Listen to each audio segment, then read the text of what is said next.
pour dire que parfois, quand on peut avoir un exemple peut-être plus commun, ce serait de fusionner ces deux dates-là pour n'en garder qu'une, parce qu'on sait que ces deux ventes-là ont été réalisées tous les deux le 19 avril. Mais dans la base de données, il ne faut pas raisonner comme ça. Là, on est purement sur de la mise en page. Dans la base de données, on va raisonner ligne par ligne, quitte à répéter les données. Et ça peut être assez frustrant au début si vous avez l'habitude de fusionner beaucoup de colonnes ou de cellules ensemble, mais malheureusement, on est obligé de faire ligne par ligne. En tout cas, quand vous voulez faire des analyses un peu poussées et automatisées, ça va être beaucoup plus simple pour vous.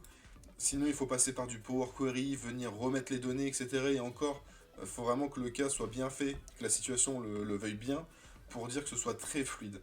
Mais en tout cas, ce que je vous conseille, c'est d'avoir une base de données qui va ressembler à ça. Une fois qu'on a ça, bah bien sûr, il va falloir qu'on insère un tableau. Pour l'instant, aux yeux d'Excel, alors